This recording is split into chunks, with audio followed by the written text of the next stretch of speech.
Para nosotros es un auténtico placer poder abrir el aula magna para este tipo de actos y aprovecho la ocasión para, visto que hay muchos representantes de otras asociaciones de estudiantes por todas partes, pues muchos estudiantes, para animarles a no solo asistir, que desde luego, sino también a organizar este tipo de iniciativas en la Facultad de Derecho, que estamos encantados de acoger y apoyar. Yo estoy aquí como mera representación institucional, la organización ha correspondido a Elsa, les doy la enhorabuena por el éxito y se lo agradezco mucho nuevamente.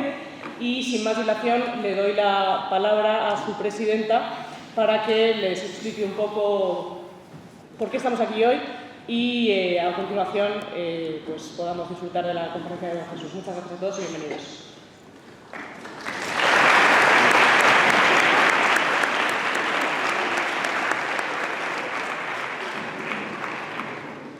Bueno, pues, ¿ahora? No, acércate un poco más y ya está. Vale. A ver, fallos del directo. Vale, pues reiterar el agradecimiento tanto a todos vosotros por venir y también a Cristina y a la Facultad de Derecho de la Universidad Complutense de Madrid, pues también por permitir y fomentar estas iniciativas.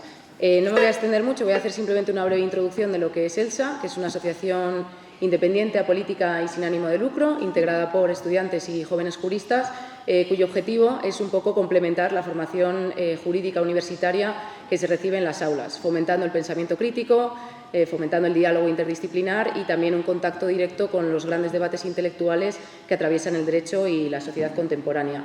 En esta lógica se enmarca la sesión de hoy y bueno, la ponencia que será impartida por el profesor Jesús González Maestro y que tiene por título Derecho, Comercio y Libertad en Cervantes y Vargas Llosa hacia la disolución del Estado en el siglo XXI, ya plantea desde el propio título un triángulo conceptual que resulta tan sugerente como incómodo, ¿no? Derecho, comercio y libertad. Tres ámbitos inherentes a toda sociedad organizada, normalmente, y sin normalmente, interconectados, pero no necesariamente armónicos ni sinérgicos. El comercio presupone la libertad. El derecho pretende ordenar esa libertad, pero también el derecho es, por definición, un límite y restricción de la misma. Por lo tanto, el debate de la libertad, el cuestionarse si está o no, no puede ser algo que se dé por supuesto. Ahora bien, ¿cómo nos planteamos este concepto de la libertad, ¿no? Cada uno debería preguntarse, si no lo ha hecho ya, si es libre. Pero esta respuesta a esta pregunta exige una cuestión anterior, que es ¿qué es la libertad? Libertad frente al poder, libertad frente al Estado, libertad entendida como ausencia de coacción o como capacidad real de elección. ¿Y qué papel ejercen el derecho y el comercio en esta definición? Bien, pues en este marco tendremos la oportunidad de no solo escuchar en la sesión de hoy, sino de replantearnos estas categorías que normalmente solemos manejar de forma crítica, apoyándonos en dos autores fundamentales de lengua española y de la literatura universal y en un debate de alcance claramente contemporáneo. Muchas gracias.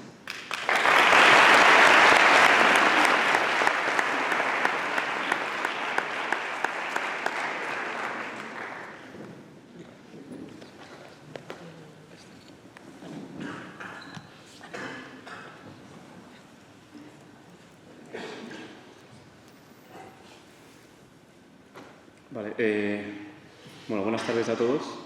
Muchas gracias por venir.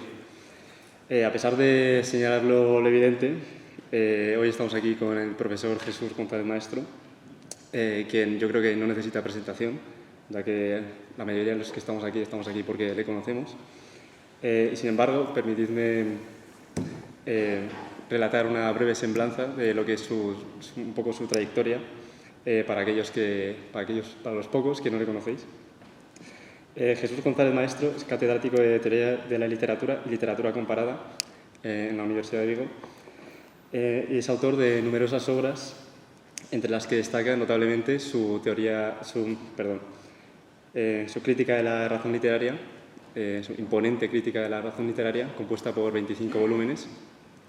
En esta obra propone una teoría materialista de la literatura, entendida como un sistema racional y objetiva de conocimientos, ofreciendo un marco teórico riguroso para el estudio de la literatura como fuente del conocimiento. Sobre su trayectoria, inicia tempranamente esta trayectoria de carácter público a los 16 años de edad, publicando artículos de prensa, y a los 19 ejerce ya como redactor de prensa, como periodista de redacción, disculpa. Se licenció en Filología Hispánica en la Universidad de Oviedo, presentando como trabajo de fin de carrera su tesis sobre el poemario Teresa, de Unamuno, obteniendo la máxima calificación.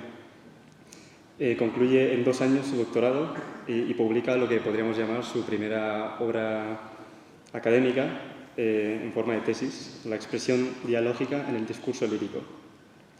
Posteriormente, por oposición y sin endogamia, se incorpora como profesor a la Universidad de Vigo, en la que lleva 31 años de docencia universitaria. Y todo esto a la par que ha organizado y participado en numerosísimos congresos, tanto a nivel nacional como internacional, en universidades de Estados Unidos, de Europa y de Canadá. Finalmente, me gustaría destacar que es autor de una dilatadísima obra ensayística, notablemente con la crítica de la razón literaria que ya he mencionado, pero sin duda una de sus mayores contribuciones es su canal de YouTube, en el que publica todas sus clases, con un volumen de más de 1.800 vídeos a fecha de hoy. Y bueno, este proyecto pues define muy bien lo que es el carácter, la personalidad de Jesús,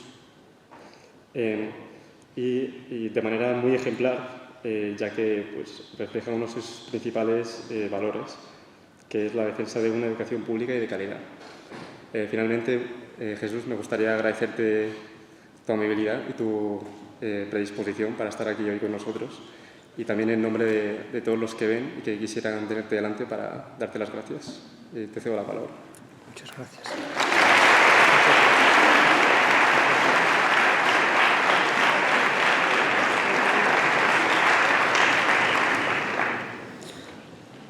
Muchas gracias. Quiero expresar mi más sincero agradecimiento a todos ustedes por su presencia aquí y, por supuesto, a la Universidad Complutense de Madrid por acogerme una vez más en sus espacios académicos y, en particular, hoy en esta Facultad de Derecho. Me honran ustedes con su invitación, su recepción y su acogida y, por supuesto, con su presencia. Mi agradecimiento, por tanto, a esta facultad, a su equipo de canal, a sus miembros y, por supuesto, a la entidad que ha propiciado y ha hecho posible mi presencia aquí, que es el Grupo ELSA. Muchas gracias, por tanto, a todos ustedes con mi máxima sinceridad. Quiero ya directamente exponerles el tema de mi intervención, que, como el título indica, el título es casi ya una ponencia, porque tengo esa tendencia a alargarme excesivamente, pero les aseguro que todas las cuestiones relativas al mercado y al derecho, por una parte, y a la literatura y a la globalización, que son problemas que nos afectan muy directamente, sobre todo en este siglo XXI, es importante que los tengamos en cuenta. Muchos de ustedes forman parte de lo que yo he llamado la generación cervantina, no porque ustedes sean como Cervantes, que no me opongo yo a que escriban un Quijote. Sería estupendo que todos y cada uno de nosotros pudiéramos escribir un Quijote como el de Cervantes. Pero si yo pienso en muchos de ustedes como miembros de esa generación cervantina, no es tanto porque sean Cervantes, sino porque se enfrentan a un mundo muy semejante, muy comparable al mundo al que se enfrentó Cervantes. Y ese mundo se caracteriza por las 3 Ds: el desengaño, la decepción y la desilusión. ¿Por qué? Pues porque Cervantes nace en una época caracterizada por el Renacimiento, en una época de grandes promesas, de grandes ideales. El mundo recupera la luz después de siglos oscuros, medievales, y se hace en ese siglo en el que nace Cervantes una gran promesa. Se promete la paz perpetua, porque la estabilidad política conseguirá suprimir las guerras, y hubo más guerras en el 17 que en el 16. A muchos de ustedes, sus padres les habrán dicho que los educaron para la paz y los educaron sin juguetes bélicos. y sin embargo ustedes habrán oído que se preparan ciertas guerras donde se anima de nuevo a recluir a la gente en el ejército y a las levas casi napoleónicas, como el propio Alfred de Musset presentaba en su novela Un infante del siglo, ¿no?, recordando las catastróficas guerras napoleónicas, una obra literaria que la literatura francesa no menciona con la misma fuerza con la que menciona, por ejemplo, a Los Miserables, porque es más antinapoleónica que otras. Quiero decir con esto que Cervantes nace en un mundo de grandes promesas, pero sin embargo ya madura y envejece en un mundo de desilusiones, de decepciones y de desengaños. Por esa razón escribe una novela como El Quijote, donde los idealismos se presentan como los caminos que conducen al ser humano al fracaso. Porque si algo nos enseña Cervantes sobre la libertad, es algo que también va a utilizar Vargas Llosa, pero con otras intenciones. Y es que la libertad comienza allí donde la realidad permite al ser humano identificar los engaños y las trampas para evitarlos, para no caer en ellos. La generación que yo llamo cervantina presenta en común con Cervantes estas características. Ustedes han nacido ya en un mundo donde han podido perfectamente oír el aullido del lobo. Sin embargo, la generación de los milenaristas, que es la que les ha precedido, percibió las orejas y los dientes del lobo cuando ya tenía su vida muy avanzada y cuando ya había creído en muchas de las promesas que los búmeres les hicieron. El caso es que la digestión se les cortó casi al filo de los 30 años y descubrieron que enfrentarse a un mundo sin recursos, sin dinero para un alquiler, sin dinero para la compra de una vivienda, no coincidía con lo que se había prometido que era el mundo. Eso le pasó también a Cervantes.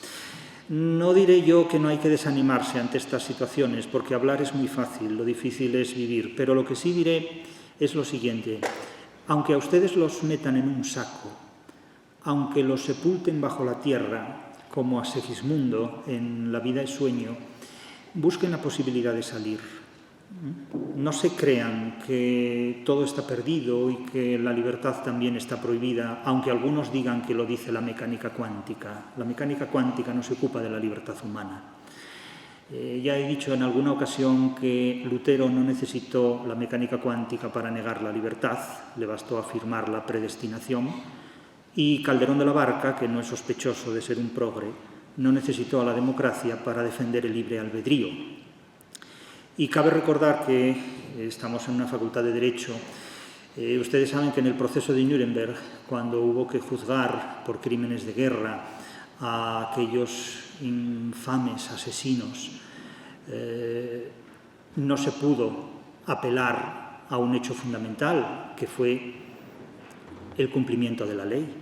Es decir, que la justicia interviene cuando no se cumplen las leyes, pero los procesados en Nuremberg habían cumplido a rajatabla las leyes.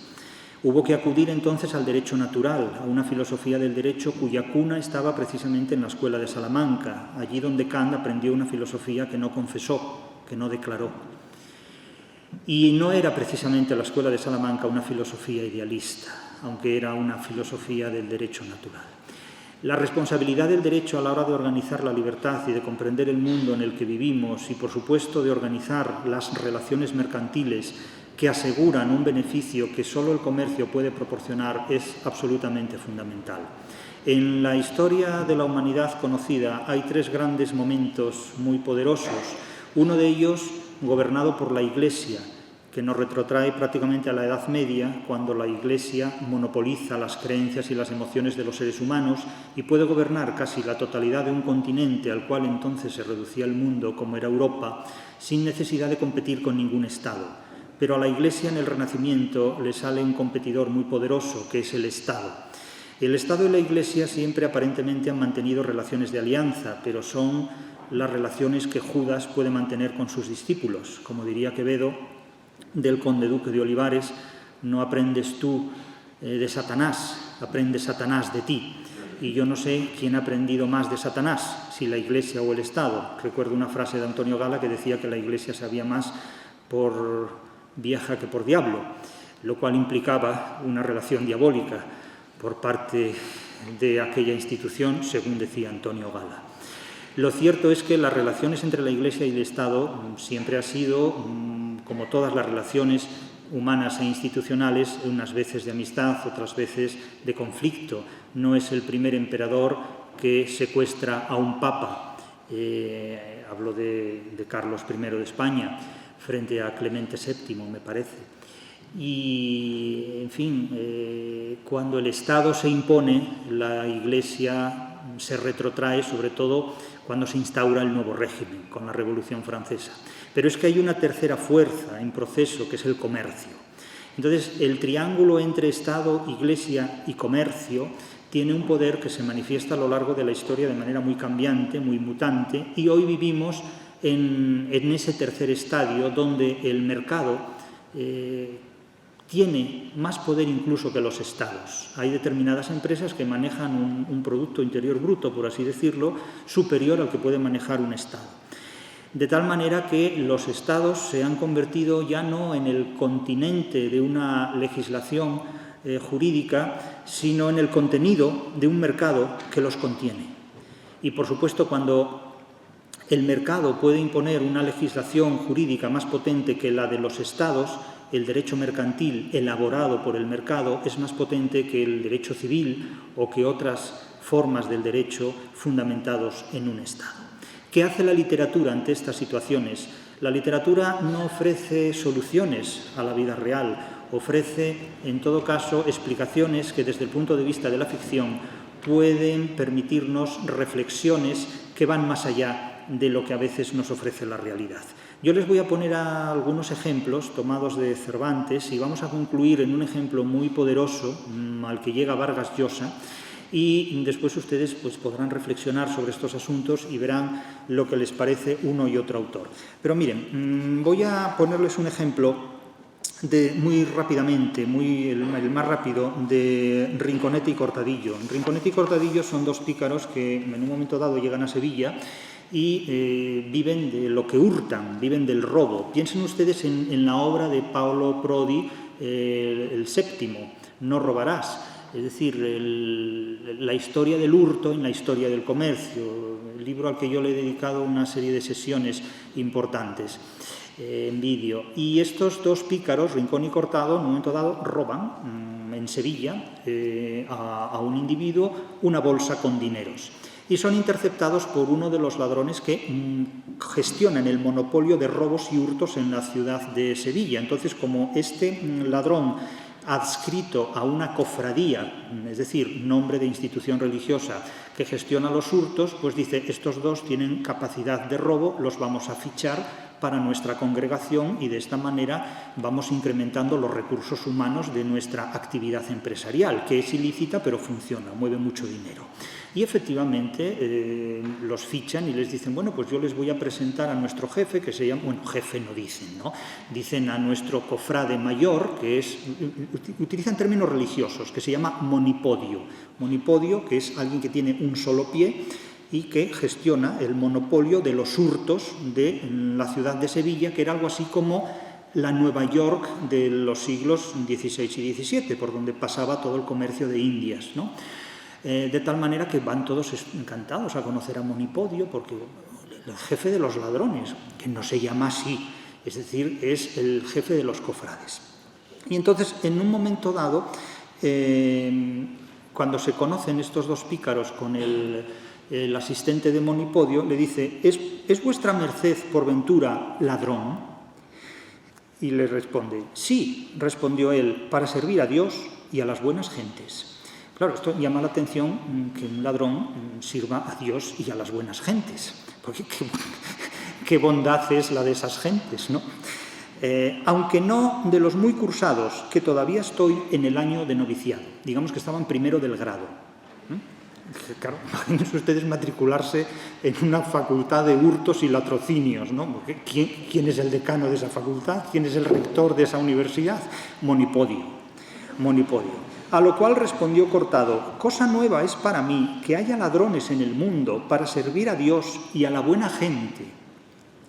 Y entonces, siguen con sus coloquios y llegan a Monipodio y ahí mantienen con Monipodio una serie de razonamientos. Y en un momento dado llega el alguacil uno de los alguaciles de Sevilla y le dice a Monipodio que han robado a un eclesiástico, a un sacristán, una bolsa con dineros. Y que, en fin, es la primera vez que ocurre, porque nunca la gente que trabaja con Monipodio roba a los hombres de iglesia. Y entonces Monipodio dice, qué cosa más rara, si nosotros nunca robamos nada a los miembros de la iglesia. Nótese la complicidad entre la congregación de ladrones que controla todo el hurto de Sevilla y la preservación de los bienes eclesiásticos para servir a Dios y a las buenas gentes. Y entonces, qué cosa más rara, vamos a ver qué pasó. Y entonces convoca a los cofrades y les dice, ¿quién estaba hoy en la sección, pongamos, 2A de Sevilla? Y dice, estaba yo. Y entonces, bueno, ¿y quién le robó la bolsa? Ah, pues no sé, porque yo no fui. Bueno, no me vengáis con tonterías, porque como hay que devolverle la bolsa al sacristán porque la pide el señor alguacil. Y el señor alguacil ha sacado a muchos de nosotros de la horca y de los tribunales. Les debemos muchos favores y, por tanto, no quiero líos con el alguacil. Yo le pago lo que haya costado esa bolsa, pero por favor, o sea, por la de buenas, ¿no? Y entonces, claro, ante esta insistencia dice Cortado, fui yo el que se la robó, pero claro, no sabía que ustedes controlaban esto, ustedes disculpen, tal, aquí está la bolsa, no vamos a discutir por esto y tal.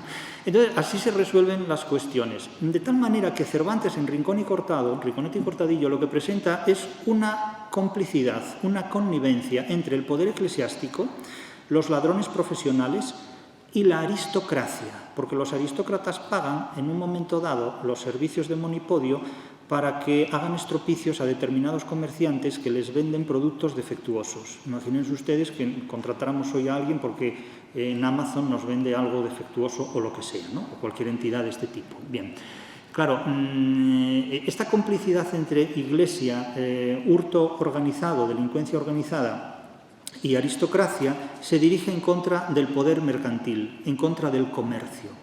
A ver quién atenta hoy contra el comercio. Y claro, me dirán ustedes, bueno, los empresarios, según de qué nivel, dirán, sí, tenemos muchas limitaciones legales de todo tipo, sí, pero no como las del siglo XVI, no como las del siglo XVII, son de otro tipo. Y hoy día el comercio, que ha adquirido un poder fortísimo, puede incluso disponer que los estados legalicen determinadas jurisprudencias para beneficiarlos o no. Pero vamos a más. Miren, en el caso del Quijote les voy a omitir el ejemplo de Ricote. Ricote es un rico, el rico Ricote, que tiene un tesoro escondido. Es un morisco al que han expulsado de España en 1609, históricamente hablando, aunque Ricote es un personaje literario. Y en un momento dado se encuentra Sancho Panza y lo reconoce, le dice, hombre, Sancho, ¿qué haces tú por aquí y tal? Y bueno, ¿qué haces tú en realidad, Ricote, si deberías estar fuera de España? Si te cogen, te pueden llevar a la cárcel, te pueden matar incluso. Y dice, bueno, si tú no me delatas, no me cogerán. Salta, no, yo no te voy a delatar. Eso puedes estar seguro, yo no voy a traicionar a un amigo por esta razón, pero cuéntame de tu vida. Y hablan, ¿no? Hablan por encima de las diferencias políticas, ideológicas, religiosas, es decir, cómo la gente se puede entender más allá de esas diferencias que separan a los seres humanos por razones religiosas, legales o de otro tipo. Y Ricote le dice, mira, vengo a recuperar un tesoro que escondí. Y Sancho le dice, eso conmigo no cuentes, o sea, yo no te delato, pero no me impliques en tus asuntos. Y dice, te pago 200 ducados en oro que tengo. Y dice, no, deja, yo no, eso tú mismo, pero yo no participo en eso. Y le pregunta, ¿y de qué vives? Y me dice, le dice Ricote, pues vivo de venir a España con otros alemanes disfrazados de peregrinos pidiendo limosna. Y después nos llevamos este dinero a Alemania. O sea, esto no es Pepe vente para Alemania, sino Ricote vuélvete para España, ¿no? Sería el tema. Pero la cuestión es así, miren qué sutil es Cervantes. Llegué a Alemania y allí me pareció que se podía vivir con más libertad porque sus habitadores no miran en muchas delicadezas. Queda por explicar en qué consisten estas delicadezas. Cada uno vive como quiere porque la mayor parte de la gente vive con libertad de conciencia. Pero claro, la libertad de conciencia es que dentro de tu conciencia haces lo que quieres, pero fuera de ella haces lo que manda Lutero. Quiero decir que la libertad de conciencia es como la que Clarín describía en La Vetusta de la Regenta. Decían, era alguien que recorría mucho mundo, y luego añade, el mundo en Vetusta se recorría muy pronto. Pues la libertad de conciencia lo mismo, se recorre pronto. Y si no, que se lo pregunten a Miguel Servet, ¿dónde queda la libertad de conciencia de Miguel Servet? El caso es que, fíjense lo que dice Ricote, dejé tomada casa en un pueblo junto a Augusta, juntéme con estos peregrinos, no son peregrinos, son contrabandistas disfrazados de peregrinos, pero el Quijote de Cervantes nunca llama las cosas por su nombre, porque es el lector el que tiene que averiguar el nombre correcto de las cosas.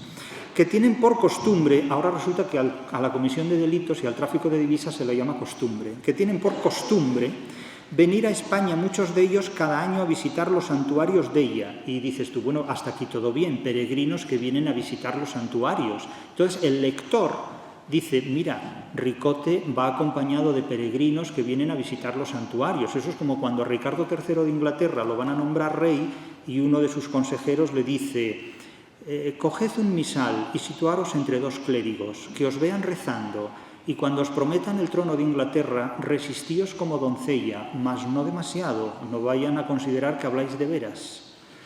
Pues aquí lo mismo, rodeados de peregrinos y tal, entonces dices tú, bueno, gente casta, pura, santísima, ¿no? Y además, gemacht aus Deutschland, hechos en Alemania, ¿no? Dices, oh, garantía total. Y entonces dicen, tienen por costumbre venir a España muchos de ellos cada año a visitar los santuarios de ella, que los tienen por sus Indias, por la tierra de promisión, por certísima granjería. Granjería ya es comercio ilícito. Esta es una palabra que hoy no se usa comúnmente. Granjero no es el que cuida la granja, pero la granjería es un comercio ilícito, básicamente basado en tráfico de dinero. Y los tienen por certísima granjería y conocida ganancia.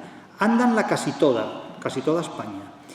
No hay pueblo ninguno donde no salgan comidos y bebidos, como suele decirse, y con un real por lo menos en dineros, y al cabo de su viaje salen con más de 100 escudos de sobra, o sea, aparte de tal, de sobra 100 escudos, que trocados en oro o ya en el hueco de los bordones o entre los remiendos de las esclavinas o con la industria que ellos pueden, los sacan del reino de España y los pasan a sus tierras, en Alemania, a pesar de las guardas de los puestos y de los puertos donde se registran.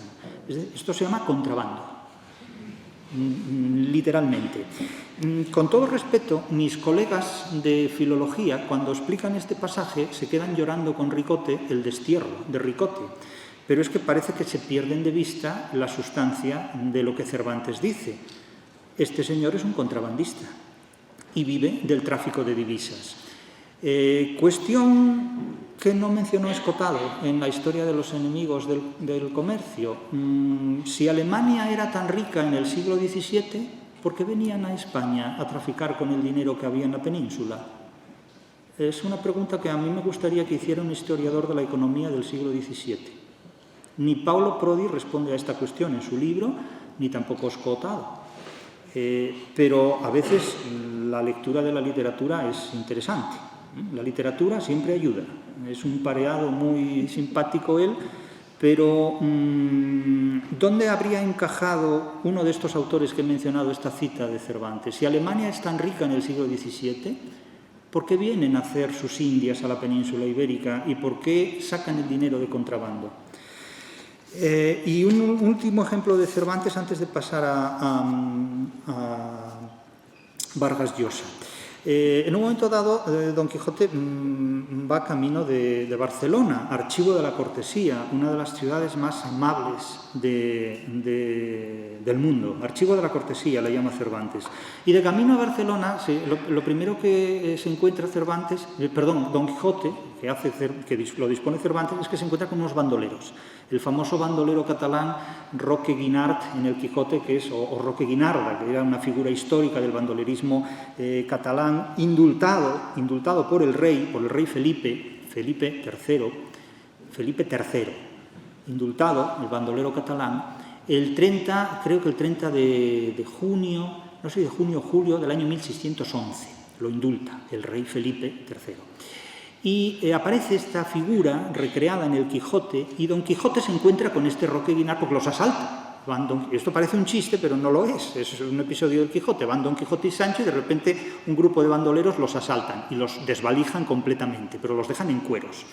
No es que tuvieran mucho, porque Don Quijote y Sancho no tienen ni un caballo que lo valga, con perdón de Rocinante, pero los desvalijan y no sacan nada. Entonces aparece más tarde Roque Guinart y claro, ve aquella miseria delante y dice, bueno, esto no da ni para una cena.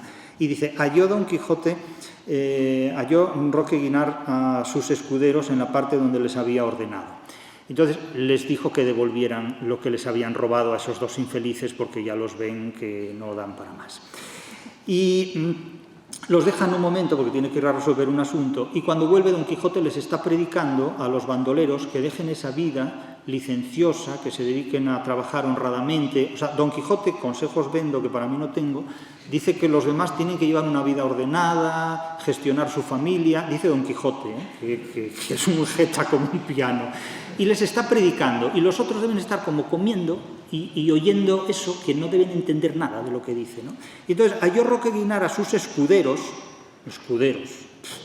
en la parte donde les había dicho que se quedaran, y a Don Quijote entre ellos sobre Rocinante, haciéndoles una plática en que les persuadía dejasen aquel modo de vivir tan peligroso, así para el alma como para el cuerpo. Pero como los más eran gascones, gente rústica y desbaratada, no les entraba bien la plática de Don Quijote, o sea, debieran oírlo como si nada. Y Sancho dijo que le faltaban 3 tocadores, 3 cachivaches, que no servían para nada. Y le dicen que no me los devolvieron. Y le dice uno de los tipos, ¿qué dices, hombre? Dijo uno de los presentes, lo llama presentes por no decir que yo los tengo y no valen 3 reales. Y le dice Don Quijote, así es, no valen 3 reales, pero mi escudero los estima como si valieran 3 ciudades. Mandóselos devolver al punto Roque Guinart y mandando poner los suyos en ala, es decir, en fila, mandó traer allí delante todos los vestidos, joyas y dinero y todo aquello que desde la última repartición habían robado. Es decir, van a hacer el reparto de todo lo que robaron. O sea, fíjense la cantidad de dinero negro que movía la economía del siglo XVII. Y haciendo el tanteo y volviendo lo no repartible a dineros, lo repartió por toda su compañía. Con tanta legalidad y prudencia, nótese que Cervantes habla de los delincuentes como si fuera el estatuto nobiliario más alto del mundo. Con tanta legalidad y prudencia no pasó un punto ni defraudó nada a la justicia distributiva. La justicia distributiva es una justicia proporcional frente a la conmutativa, que es una justicia entre iguales, ¿no? Como se sabe ya desde Aristóteles. Hecho esto, lo cual todos quedaron contentos, satisfechos y pagados. Y dice Roque Guinart, si no se guardase esta puntualidad con estos, no se podría vivir con ellos. Y el pobre Sancho no se le ocurre más que decir lo siguiente. Dice Sancho, según lo que aquí he visto, es tan buena la justicia que es necesaria que se use aun entre los mismos ladrones. Claro, esto es muy inconveniente, ¿no? Pero ustedes fíjense la frase de Cervantes y sáquenla de contexto. Hay gente a la que le gusta mucho sacar las frases de contexto. Pues imagínense ustedes esta frase fuera de contexto. Es tan buena la justicia que es necesaria que se use aun entre los mismos ladrones. Imagínense que esta frase se la ponen en boca de quien ustedes quieran imaginar. Y que diga, es tan buena la justicia que es necesaria que la usemos aun entre los mismos ladrones. Y no digo más. Estas frases de Cervantes no están puestas aquí solamente para hacer reír, tienen un calado mayor. Pero ahora vamos a ir ya concluyendo, vamos al ejemplo que une a Cervantes con Vargas Llosa.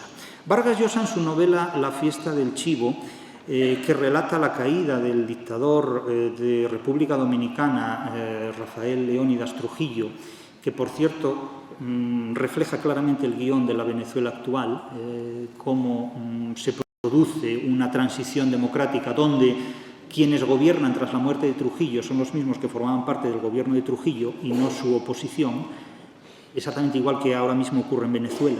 Es decir, quienes siguen gobernando políticamente Venezuela eran los que estaban en el gobierno del mandatario depuesto anteriormente. El planteamiento es el mismo, es decir, la historia de Hispanoamérica sigue siendo la misma desde Bolívar hasta hoy. Es el laboratorio de los experimentos políticos de Estados Unidos.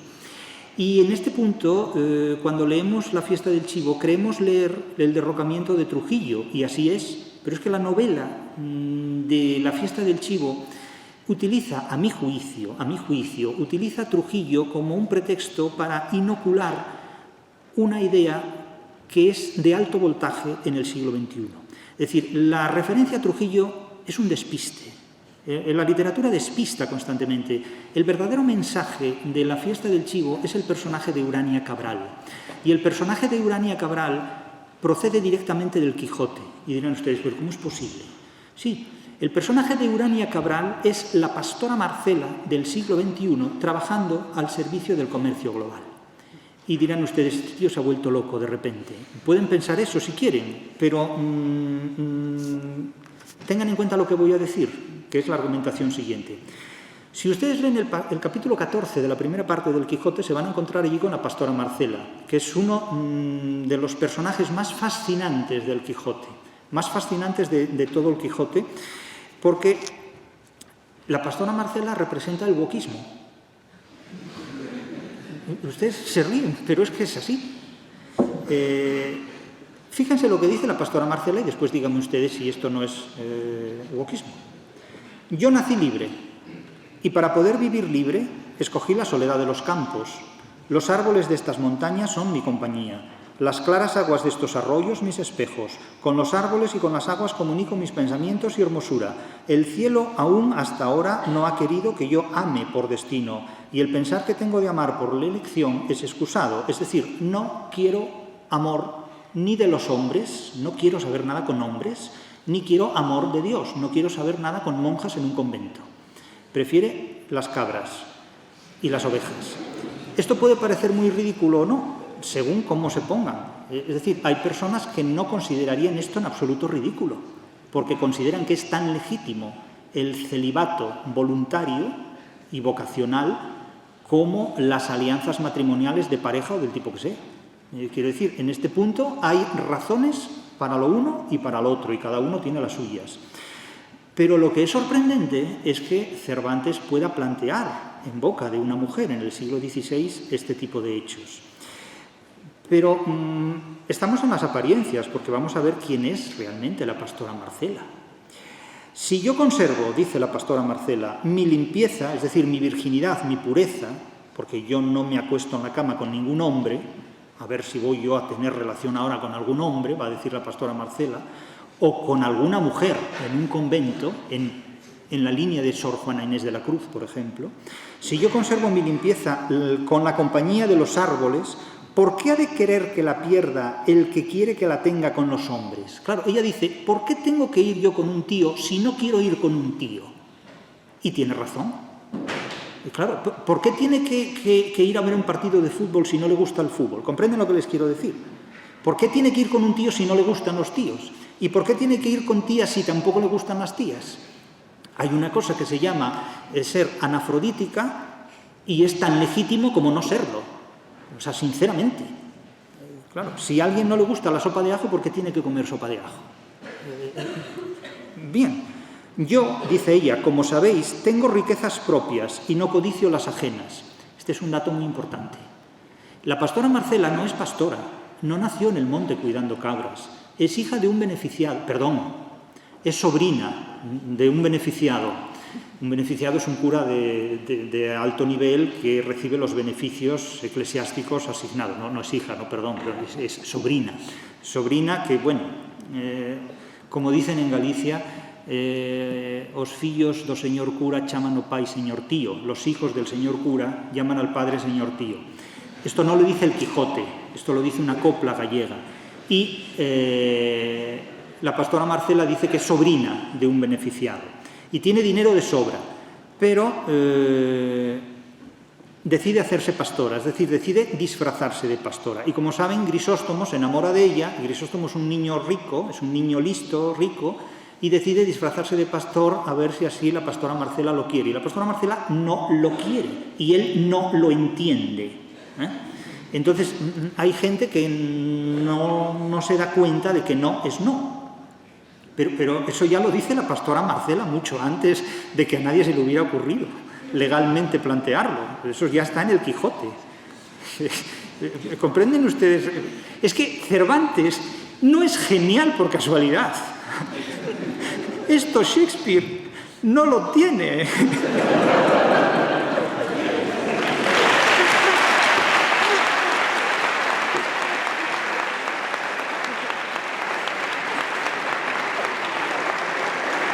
Es que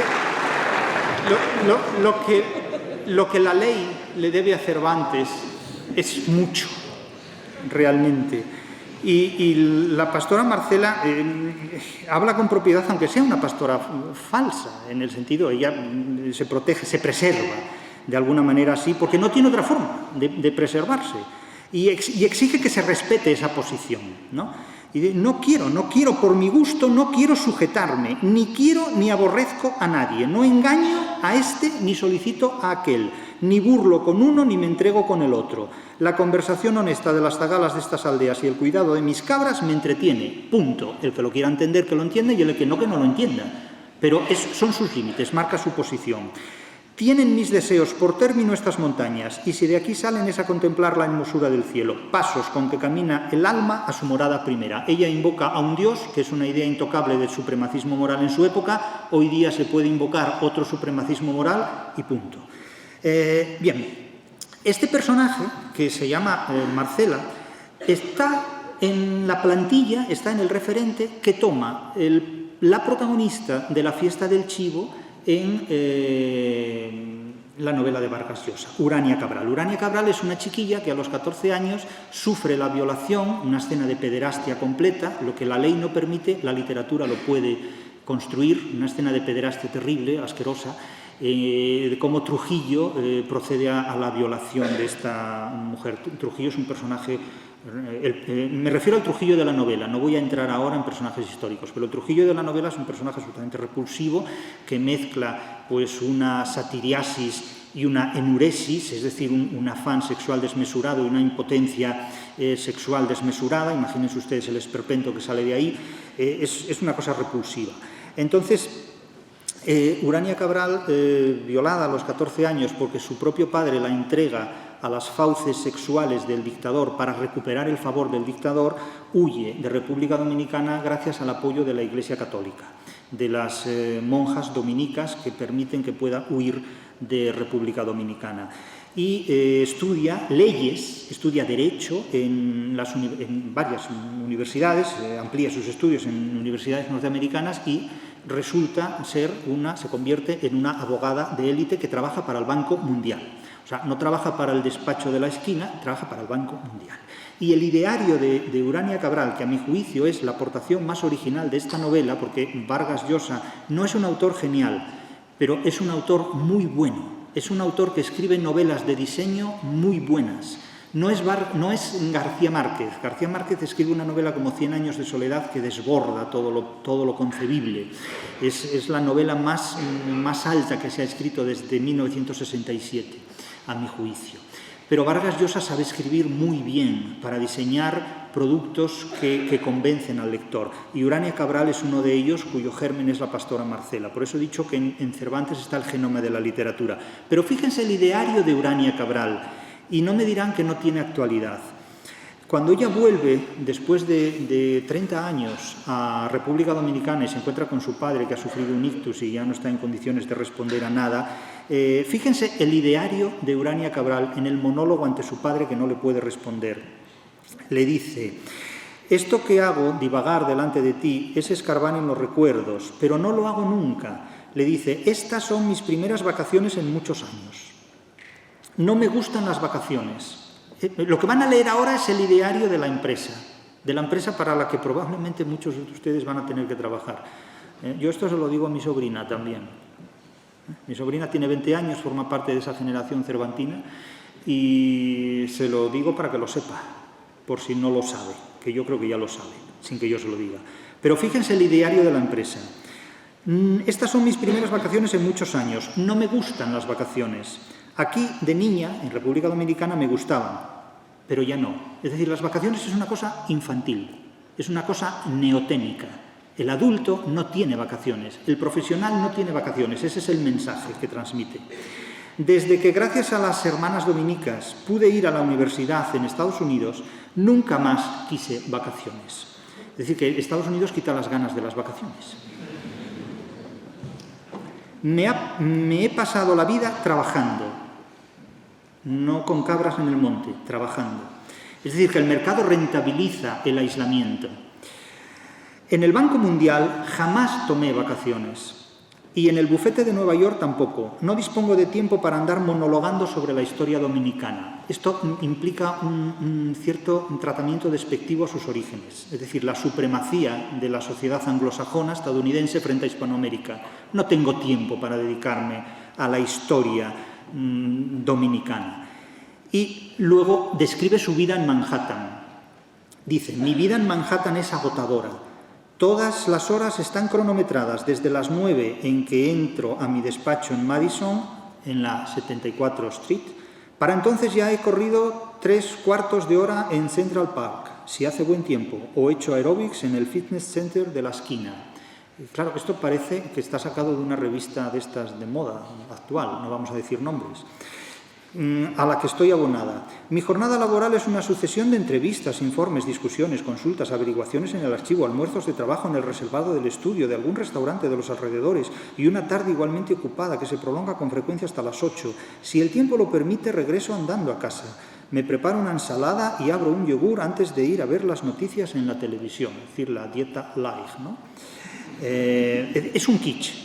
Esto es un kitsch completo, pero es el kitsch que entiende fácilmente la gente. Aquí Vargas Llosa no hace una descripción crítica de los aspectos negativos de esta vida laboral, sino que hace un elogio en formato kitsch para que todo el mundo diga qué bien está esta tía, ¿no? Quiero decir que qué buen trabajo tiene, ¿no?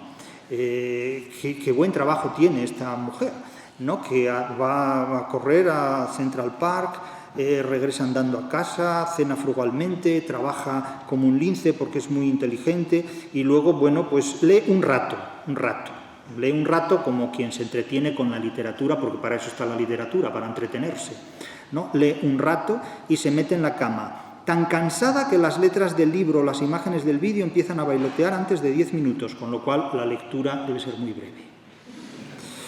Nunca falta 1 y a veces 2 viajes por mes dentro de Estados Unidos o por América Latina. No dice Hispanoamérica, dice América Latina, Europa y Asia. Y en los últimos tiempos también África, donde por fin, algunos inversores se atreven a arriesgar su dinero y para ellos buscan asesoría jurídica. El derecho mercantil, el derecho internacional, público y privado, ahí hay un campo. En África, por fin, bien, ya cayó el último continente, ¿no? Etcétera. Bien, les ahorro toda la lectura del párrafo que en definitiva va en esta dirección y ya no quiero alargarles más porque el tema o idea fundamental es este. El mercado básicamente quiere gente soltera, quiere gente que no tenga alianzas, ni alianzas matrimoniales, maritales, ni hijos, ni tampoco vínculos con los padres. De hecho, Urania Cabral ha roto completamente con su familia, con su padre. Su madre murió ya cuando ella era pequeña, no tiene hijos, no tiene marido, es decir, es una pastora Marcela contratada para producir, no para generar, digamos, una vida ociosa en el monte con las cabras, sino que el comercio global ha sabido seducir a personas que, descontentas con el sistema, por la razón que sea, se sienten seguras y se sienten cómodas trabajando para ese mercado global. Advierto que esto es tan legítimo como lo contrario, y si alguien está de acuerdo con esta opción de vida, puede disfrutar de ella, y si alguien no está de acuerdo, que se pregunte por qué este tipo de vida funciona y convence más que otra. Porque claro, resulta muy fácil oponerse a algo que a uno no le gusta, pero también la pastora Marcela tiene sus razones, que a lo mejor uno no comprende, pero que a la pastora Marcela le son suficientes para llevar a cabo su vida. Entonces, cuando a veces estamos en contra de una determinada posición o en contra de un determinado punto de vista, también haríamos bien en preguntarnos cuáles son las razones de esas personas que les conducen a adoptar ese comportamiento. Porque sí es cierto que en el siglo XXI vivimos rodeados de un sistema publicitario que nos incita al celibato, a no tener alianzas de ningún tipo. Eso, por supuesto, genera un prototipo de ser humano muy vulnerable a circunstancias, porque si uno forma parte de una familia tiene una estructura en la cual puede verse protegido.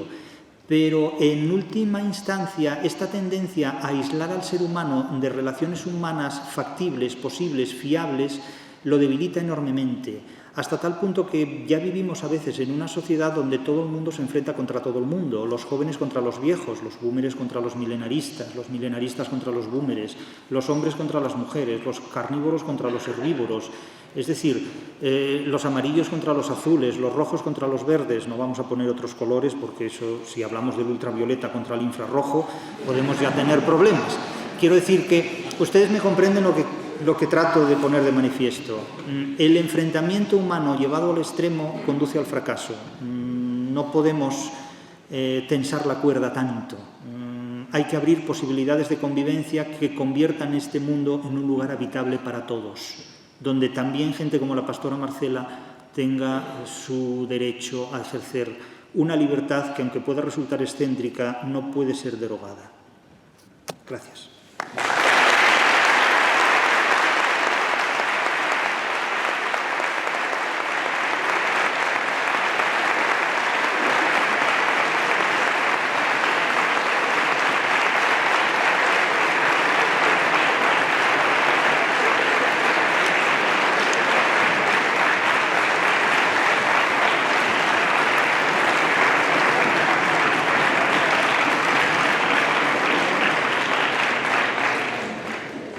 Muchas gracias, profesor maestro, por esta lección magistral que creo que ha invitado por lo menos a la reflexión crítica de todos estos aspectos y nos ayuda también a verlos ejemplificados pues ya desde el siglo de oro, ¿no? Vamos a dejar 15 minutillos más o menos de preguntas para los asistentes, así que si alguien quiere alguna pregunta sobre el tema que se trataba el profesor, pues puede hacerlo.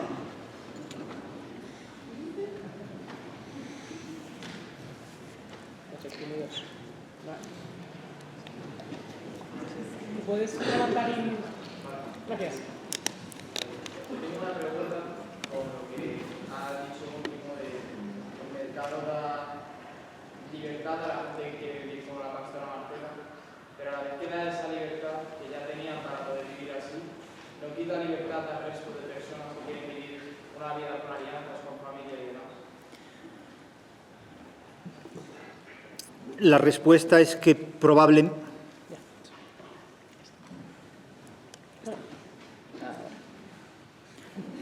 La respuesta es que probablemente sí.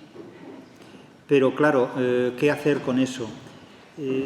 Depende de lo que cada uno de nosotros quiera defender.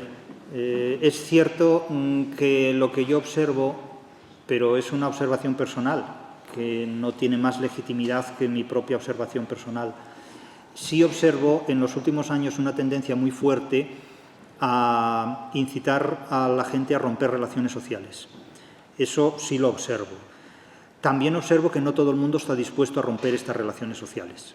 Hay personas que siguen defendiendo valores de unidad que hoy día resultan muy tradicionales o incluso hasta conservadores si los comparamos con estas otras tendencias que inducen pues, a vivir en soledad, a elogiar la soledad y a buscar, digamos, en un celibato al servicio del mercado una vida plena. Pero claro, yo no me atrevo, personalmente no me atrevo a defender radicalmente ni lo uno ni lo otro, sino que simplemente vive y deja vivir. Ahora bien, ¿puede el mercado dejar vivir en paz a quienes quieran seguir llevando una vida tradicional? Pues eso ya no lo sé, eso no lo sé. Eso no lo sé, pero lo que sí tengo muy claro es que las personas que no tienen ataduras, que no tienen hijos, que no tienen dependencia en el cuidado de padres o madres, pues evidentemente pueden entregar su vida más plenamente a una actividad que el mercado global valora, indudablemente.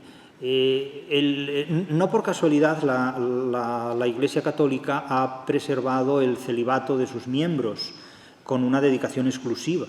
Incluso en una época como la actual, donde la Iglesia protestante incluso ya ha dejado de lado la posibilidad de que sus miembros se casen, sus dirigentes se casen, la Iglesia Católica, que parece haberse protestantizado con 500 años de retraso, busca la posibilidad de que se casen, o se plantea esto, la posibilidad de que se casen sus sacerdotes, cuando el mundo actual precisamente lo que plantea es la preservación del celibato para una dedicación exclusiva al mercado.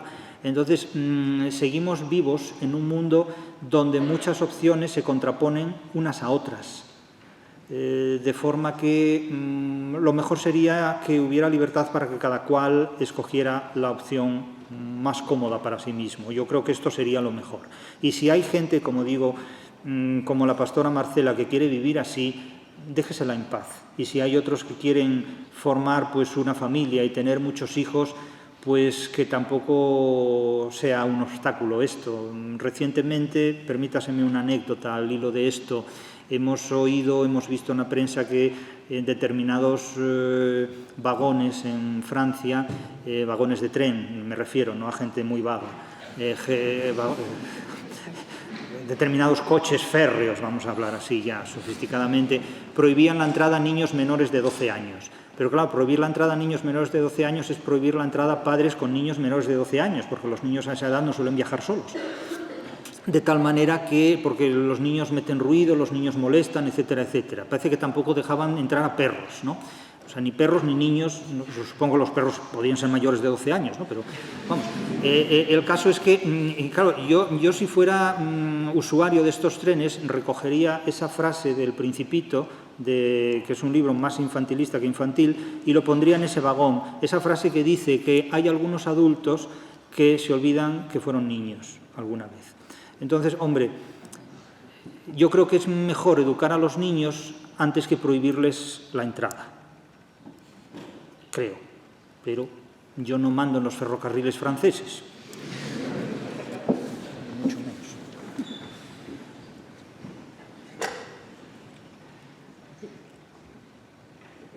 Bueno, si el Estado se disuelve en el mercado, la democracia se vuelve solamente un mercado pletórico de candidatos, partidos políticos, ideologías, y si esto es así, el único derecho internacional es el derecho mercantil. Pudiera ser así, porque el derecho en realidad lo impone quien tiene fuerza para imponerlo. Es decir, cuando alguien a veces se declara partidario, yo podría decir, yo me declaro partidario de que todos ustedes tengan buena salud durante los próximos 100 años. Yo me declaro partidario de eso, pero eso no va a ninguna parte. Declararse partidario de algo es declararse que uno acepta ser destinatario de una parte. De ahí lo de ser partidario, como ser arrendatario, como ser destinatario. Pero eso es una declaración de principios. Ahora bien, la pregunta que usted hace es una pregunta fuerte, es una pregunta de gran calado, indudablemente, porque claro, si el mercado se come al Estado, y a mi juicio creo que se ha comido ya muchos estados, porque muchos estados la deuda externa que tienen muchos estados está en manos de un mercado que exactamente nadie sabe quién es, porque el mercado no tiene cara. Piense que una moneda como el euro no tiene patria. Una moneda como el euro está acuñada por un banco comunitario, no por un país. Es decir, cuando un país ya pierde la soberanía de su moneda es porque hay algo que manda en su economía más que el propio país. Y de hecho así ocurre. Entonces, ¿quién gobierna? Gobiernan los mercaderes, los que tienen dinero. Si nosotros vemos lo que dicen algunos escritores de los mercaderes, pues podemos reírnos porque nos hace gracia tal como lo cuentan, pero es muy fuerte. Quizás ustedes me han oído decir en alguna ocasión lo que Quevedo dice de los mercaderes. Cuando Quevedo describe su viaje por el infierno, dice que ha tenido un sueño, no hablaba de pesadillas. Mucho antes de Freud ya se hablaba de los sueños, sin necesidad de acudir al horóscopo. Y Quevedo dice que soñó que iba por el infierno, ¿no? Y de repente pues está en el infierno y encuentra mucha gente alegre, riéndose, jajaja y tal. Y dice, bueno, en el infierno risas y carcajeos, ¿qué es esto en el infierno? Aquí se ha perdido la compostura ya, ¿no? Y le preguntan a un demonio, a un diablo, y dice, ¿y esta gente que se ríe y se lo pasa aquí, pipa, qué hace? Y le dice el diablo, son mercaderes, comerciantes, sí, mercaderes, ¿qué pasa? Son mercaderes, aquí está lleno de ellos, todos vienen aquí, al infierno, en el cielo no los quieren. ¿Y cómo tan alegres salta? Porque van con Judas, que fue para Quevedo Judas es el patrón de los mercaderes. ¿Por qué? Porque ha vendido a Dios. Es decir, claro, la venta más preciada es vender a un... ¿Quién puede vender a un Dios? No se puede vender a un Dios, pero se puede vender la felicidad para hacer fracasar a lo mejor a toda una población. Entonces, claro, el mercado promete. Hubo un tiempo en que las promesas las hacía la Iglesia y la Iglesia prometía la vida eterna. Claro, ¿cómo puedes avalar un préstamo de esas dimensiones? Es imposible avalar un préstamo de esas dimensiones, pero prometer se puede prometer. Promete la vida eterna y entonces, claro, pues por la vida eterna yo hago lo que sea, por el afán de supervivencia. Después el Estado, en connivencia con la Iglesia, promete, bueno, pues cierta seguridad legal, ¿no? Surgen los Estados desde el Renacimiento y prometen pues el derecho a ciertas libertades, y el derecho a la propiedad privada, prometen una serie de derechos que incluso se hacen cumplir. Pero es que hoy día todas las grandes promesas no están ni en la Iglesia ni en el Estado, están en el mercado. El mercado lo promete prácticamente todo y lo que no lo fabrica. Es decir, que estamos más atraídos por lo que nos ofrece el mercado que por lo que nos ofrece el Estado, porque el pobre Estado, ¿cómo está el Estado? Pues ya ven en qué estado se encuentra el Estado. En un estado, ¿qué nos ofrece el Estado? ¿Qué podemos hacer? ¿Qué puede hacer una persona de 20, 30 años en un estado como este? Pues cada uno sabe lo que puede responder y cómo puede responder a esa pregunta, pero el futuro del Estado es ya el derecho mercantil, pero tengan en cuenta que los derechos del ciudadano no son los derechos del consumidor. El mercado quiere consumidores, no necesita demócratas, no le importan los demócratas, pero para el Estado más importante que la democracia es el consumo. Y si el Estado encuentra un día un régimen político que le ofrezca más garantías que la democracia, el mercado pactará con... Si el mercado encuentra un día un régimen político que le resulte más cómodo que la democracia, pactará con ese régimen político, porque su interés es mercantil. Al Estado le interesa más el dinero que la libertad. Lo cual no quiere decir que no le interese la libertad, pero es que no es lo mismo la libertad que estipula el derecho mercantil que la libertad que estipula el derecho penal o el derecho civil.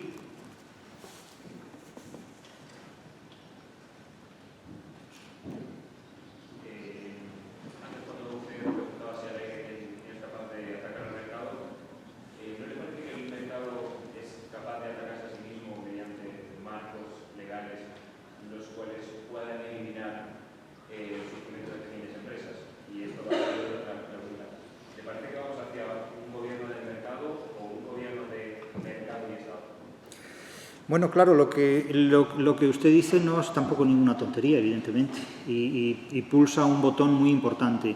En primer lugar, el mercado no es una entidad única, no hay un monopolio en el mercado, hay luchas por monopolios y el mercado es un conjunto de mercados. Hay una interacción muy fuerte entre unos sistemas mercantiles y otros. Cuando hablamos de mercado occidental, hablamos de un mercado donde hay intereses en el que participan países como República Popular China, el mundo árabe, etcétera, etcétera. Es decir, y dentro incluso de la República Popular China hay tensiones que no conocemos ni vamos a conocer porque eso no se registra ante un notario, evidentemente, ni se convoca una rueda de prensa. Por lo tanto, el mercado es un mundo muy heterogéneo, donde no siempre el que ocupa el primer lugar lo ocupa de manera vitalicia y definitiva. Ahí hay muchos conflictos. Cuando hablamos de élites, no podemos decir que las élites son siempre las mismas o que son únicas. Las élites mantienen entre sí conflictos muy poderosos por mantenerse en el liderazgo, término muy anglosajón, y no siempre funciona bien ese liderazgo. Es decir, la rueda de la fortuna cambia constantemente.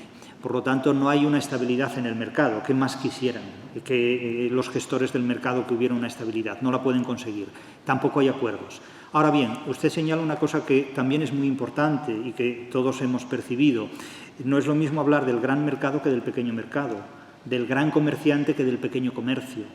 Esa es una cuestión que también han planteado Escotado, que ha planteado Cervantes en sus novelas. No es lo mismo el comerciante de la esquina que el que trafica con dinero negro, que el que mueve las mercancías que proceden de Indias, que los banqueros genoveses. Es decir, que estamos hablando de ámbitos mercantiles de una densidad financiera muy diferente. Pero está claro que hoy las grandes multinacionales, el mercado global, se come la economía del tendero de la esquina.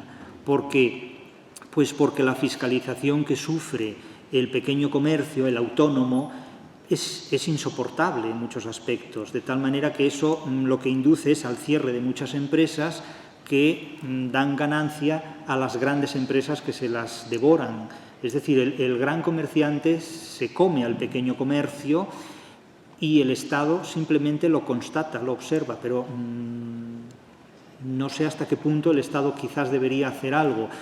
Hay una tesis, que es la tesis del anarcocapitalismo, que todos ustedes conocen perfectamente, en virtud de la cual si el Estado se suprime, pues el mercado tendrá más libertad de acción. Es una tesis que muchas personas sostienen, argumentan y defienden con una serie de razones, y ahí está esa tesis. Quiero decir, yo no es que sea partidario ni no partidario de esa tesis, es que yo soy irrelevante en ese punto, de manera que algunas veces me preguntan, ¿y usted es partidario de esto? Mire, yo no soy partidario de nada porque no tengo poder para partir nada ni para recibir, y alguien que parta algo conmigo no lo va a compartir.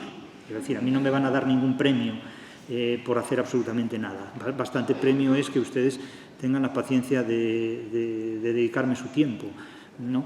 Pero yo creo que lo que usted plantea es una pregunta para el siglo XXI realmente, porque es lo que tenemos delante.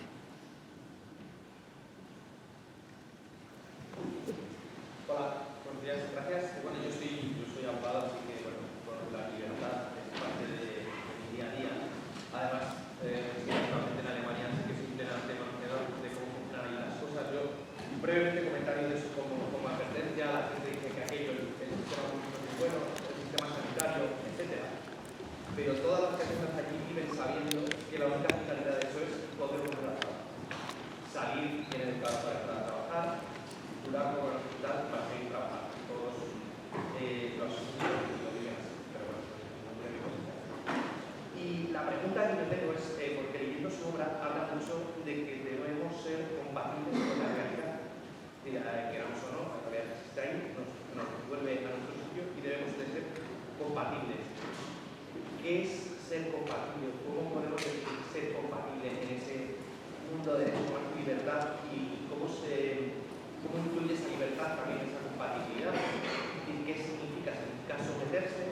¿Significa decidir uno hacer lo que quiera independientemente de lo que suceda? Por ejemplo, en un mundo del derecho, digamos, corrupto, ¿qué hace uno? ¿Se tiene que dedicar a sobornar a los jueces para poder sobrevivir en ese mundo o no?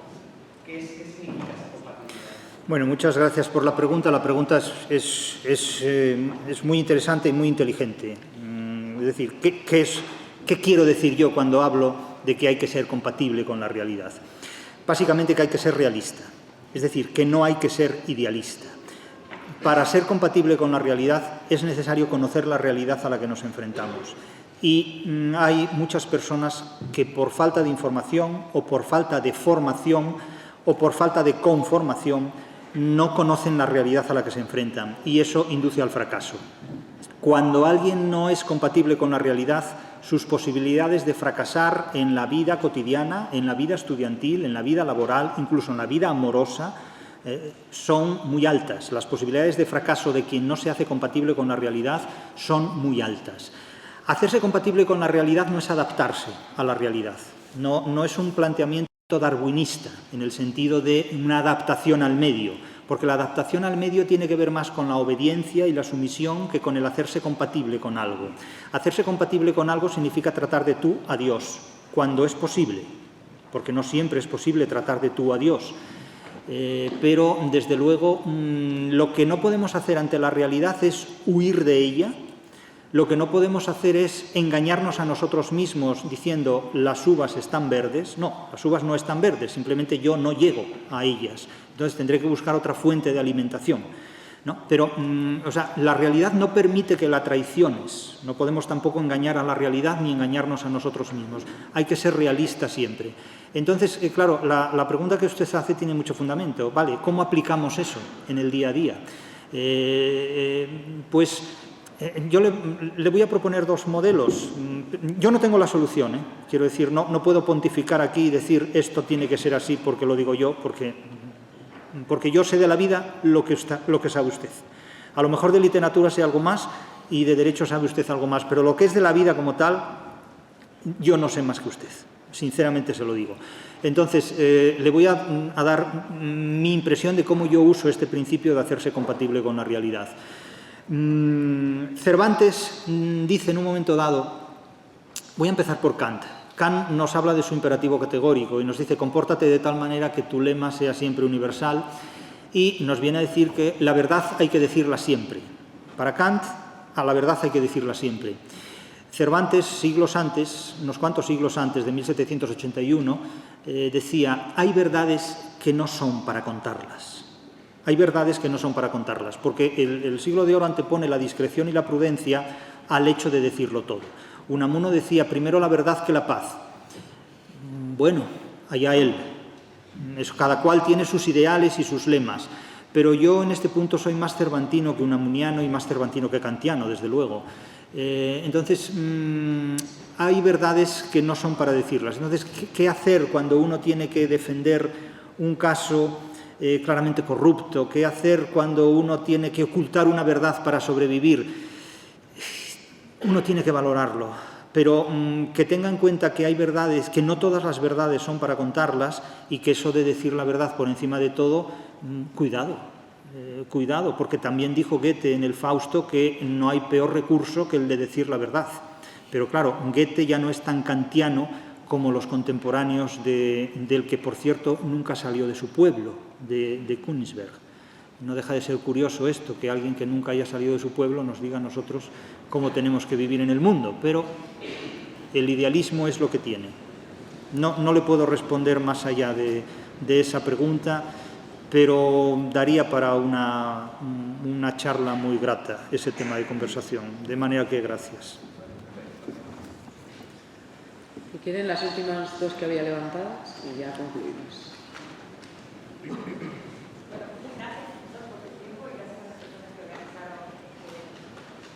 Quisiera saber en qué momento consideran que España empieza a ceder a las ideas de la europea, hasta el punto de olvidar que la obra cumbre de la literatura universal se escribió aquí. Y si ese conocimiento se puede reencauzar materialmente, no idealmente, y si usted cree que es posible, porque ya el poder del mercado es tan fuerte que no permitiría que eso suceda. Bueno, del futuro nada está excluido, indudablemente, y los recursos humanos de Hispanoamérica y de España son muy grandes y muy fuertes, pero les ocurre lo mismo que al arpa de Becker, está esperando que un instrumentista la haga sonar. España es un país que en el siglo de oro llevó la literatura al más alto estado que la historia ha conocido jamás, y el Quijote no por casualidad surge en el siglo XVII. Pero en el siglo XVIII irrumpe la Ilustración, y la Ilustración monopoliza la idea de razón de una manera absolutamente exagerada y distorsionante, porque en el siglo XVIII se habla de la razón ilustrada como si no hubiera más razón que la ilustrada. Y claro, como yo he preguntado en numerosas ocasiones a la gente que habla en estos términos de la razón, yo les he preguntado, ¿y acaso Cervantes no razonaba? ¿Acaso Góngora y Quevedo no razonaban? ¿Acaso la Escuela de Salamanca no razonaba? Para juzgar, como he dicho al comienzo de la intervención, a los nazis de Nuremberg, hubo que acudir a la filosofía natural, al derecho natural de la Escuela de Salamanca. Antes del siglo XVIII hay un racionalismo muy poderoso que no se puede minusvalorar. Sí es cierto que desde el siglo XVIII en adelante el mundo anglosajón toma hegemónicamente el control del planeta y ha impuesto una visión protestantizada de las relaciones humanas. Ese enfoque protestante de las relaciones humanas, que hoy está vigente, está muy publicitado, es el que domina nuestro mundo y nuestra vida. Pero es un enfoque que conduce en muchos aspectos al nihilismo, porque la gente tiene una vida tan llena de cosas que está completamente vacía, valga la paradoja. Y eso genera pues, muchos problemas psicológicos, muchas patologías, muchas enfermedades mentales. De tal modo que, si por un lado se han conseguido grandes logros desde el punto de vista de algunas aportaciones del mundo anglosajón, desde otro punto de vista, una sociedad que promueve para el pueblo la eutanasia y para determinados mandatarios la búsqueda de la inmortalidad, debería hacernos pensar que hay algo que es un poco desigual, ¿no? No se puede condenar la elección libre de la eutanasia, pero a mí a veces me resulta sospechoso que determinados líderes mundiales busquen la inmortalidad y simultáneamente se ofrezca la eutanasia al pueblo como una forma de ejercer la libertad. Bueno, creo que a lo mejor la explicación es un poco más complicada que todo eso. Respecto al futuro, sé decir que lo que puedo decir es que del futuro nada está excluido. Ahora bien, para encontrar una alternativa a este nihilismo en el que estamos ahora sumidos y sometidos, es necesario el desarrollo de un pensamiento, si no propio, si no original, al menos alternativo. Y en este momento yo no veo un pensamiento alternativo. El pensamiento de nuestras élites intelectuales es un pensamiento que repite desde el siglo XVIII las mismas ideas. Nuestros intelectuales se educan conforme a la mentalidad de la anglosfera. Ortega sigue pensando en alemán, pese a tener delante de sí dos monstruosas guerras mundiales propiciadas por un país que no comprendió el Quijote, porque si lo hubiera comprendido no habría incurrido en esas guerras. Muchos de nuestros intelectuales siguen pensando que deberíamos haber perdido la guerra de la independencia y que nos hemos equivocado de Dios, como si Dios fuera una lección por la cual pasara nuestro futuro, cuando ignora que en el fragmento 125 de la Gaia Ciencia el Dios elegido se le muere a Nietzsche en las manos, precisamente. Entonces, claro, yo creo que nuestros intelectuales no tienen un pensamiento original, no tienen un pensamiento propio y el público tampoco se lo exige. Cuando tengamos un público que tenga capacidad de exigencia de un pensamiento original a nuestros intelectuales, pues tal vez estos o se retiren o desarrollen un pensamiento intelectual original si son capaces de hacerlo. Pero también es nuestra responsabilidad decir, usted no tiene ideas originales.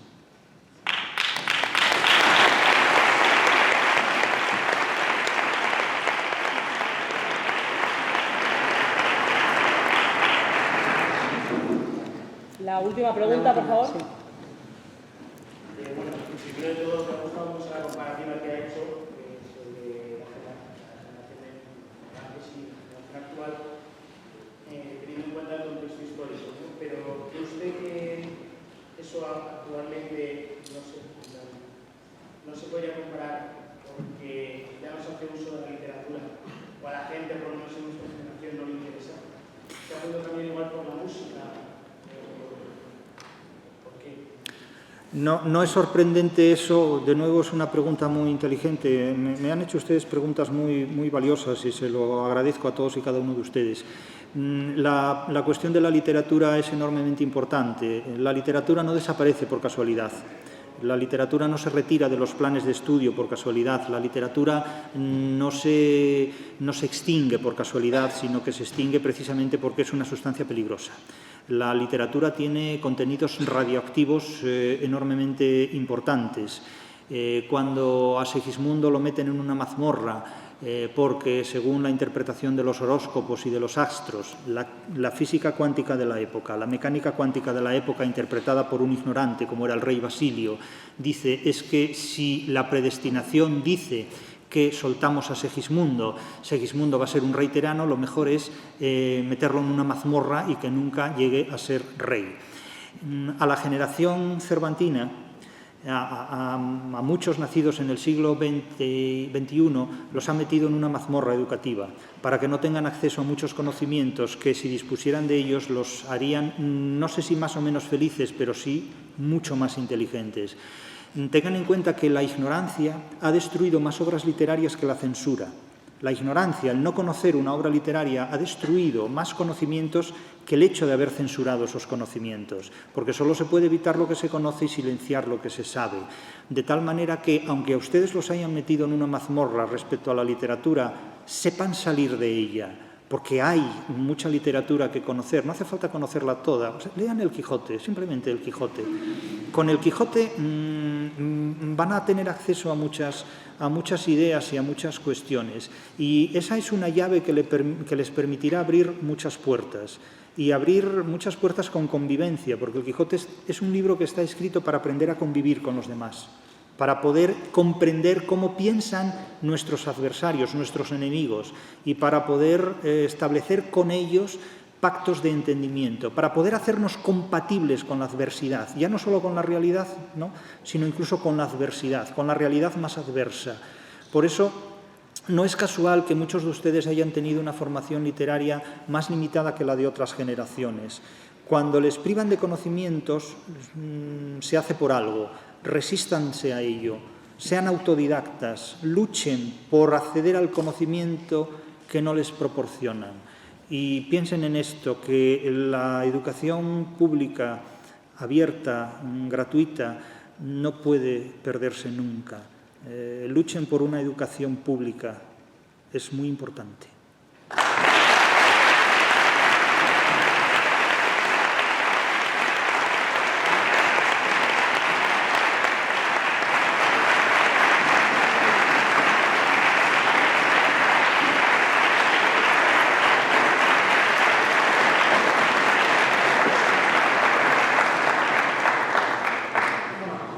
Muchísimas gracias, Jesús. Ha sido, yo creo que, desde luego, muy revolucionario. La idea final es, yo creo que es la más subversiva que se puede lanzar en las aulas a gente de la generación cervantina, en este caso, y es